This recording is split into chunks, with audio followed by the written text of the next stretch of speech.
An article from the imprimis.hillsdale.edu says on October 14, 2020, the New York Post published its first major expose based on the contents of Hunter Biden's laptop, which had been dropped off at a Delaware computer repair shop in April 2019 and never picked up. It was the first of several stories detailing Biden family corruption and revealing the close involvement of Joe Biden in his son's foreign business ventures in the years during and after Biden's vice presidency.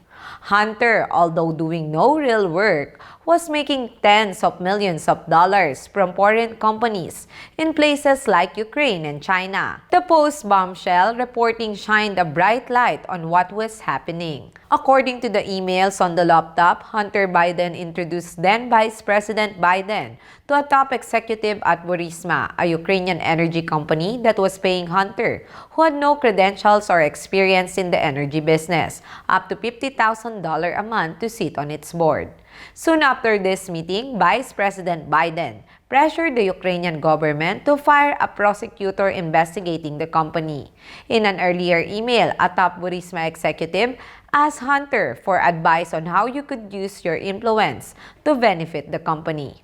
The Post ensuing stories revealed more of the same, a shocking level of corruption and influence peddling by Hunter Biden, whose emails suggest his father was closely connected to his overseas business ventures.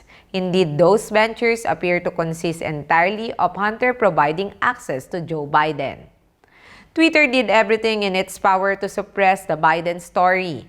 It removed links to the Post reporting, appended warnings that they might be unsafe, and prevented users from sharing them via direct message, a restriction previously reserved for child pornography and other extreme cases. In an extraordinary step, Twitter also locked the Post account and the accounts of anyone who shared links to its reporting, including White House Press Secretary Kayleigh McEnany. These actions were justified under pretext that the stories violated Twitter's hack material policy, even though there was no evidence, then or now, that anything on the laptop was hacked. Twitter executives at the highest levels were directly involved in these decisions. Former head of legal, policy, and trust, Vijaya Gadde, the company's chief censor, played a key role, as did former head of trust and safety Yoel Roth. Oddly, all this seems to have been done without the knowledge of Twitter's then CEO Jack Dorsey, and it was done despite internal pushback from other departments. Quote-unquote, "I'm struggling to understand the policy basis for marking this as unsafe," wrote a Twitter communications executive in an email to Gadde and Roth. "Can we truthfully claim that this is part of the policy?" asked former VP of Global Communications Brandon Borman. His question was answered by Deputy General Counsel Jim Baker, a former top lawyer for the FBI and the most powerful member of a growing cadre of former FBI employees working at Twitter, who said that caution is warranted and that some facts indicate the materials may have been hacked. But there were no such facts, as Baker and other top Twitter executives knew at that time. The laptop was exactly what the Post said it was, and every fact the Post reported was accurate. Other major media outlets like the New York Times and the Washington Post would begrudgingly admit as much 18 months later, after Joe Biden was settled in the White House. If there were no hack materials in the Post reporting, why did Twitter immediately react as if there were? Because long before the Post published its first laptop story, there had been an organized effort by the intelligence community to discredit leaked information about Hunter Biden. The laptop, after all, had been in federal custody since the previous December, when the FBI seized it from the computer repair shop.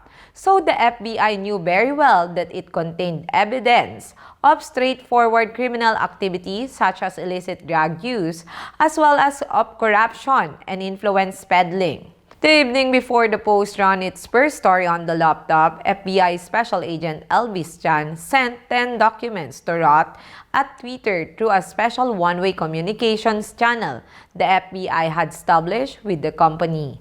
For months, the FBI and other federal intelligence agencies had been priming Roth to dismiss news reports about Hunter Biden ahead of the 2020 election as hack and leak operations by state actors. They had done the same thing with Facebook, whose CEO Mark Zuckerberg admitted as much to Joe Rogan in an August 2022 podcast. As Michael Schellenberger reported in the 7th installment of the Twitter files, the FBI repeatedly asked Roth and others at Twitter about foreign influence operations on the platform and were repeatedly told there were none of any significance. The FBI also routinely pressured Twitter to hand over data outside the normal search warrant process, which Twitter at first resisted.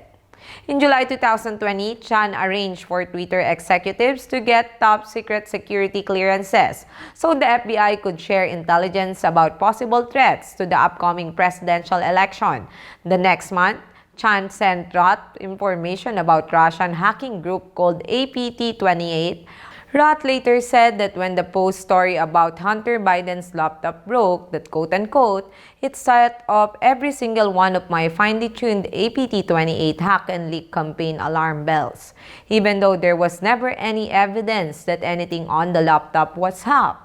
Roth reacted to it just as the FBI had conditioned him to do, using the company's hack materials policy to suppress the story as soon as it appeared, just as the agency suggested it would, less than a month before the election. I am Lovely Montoya of Manila STV.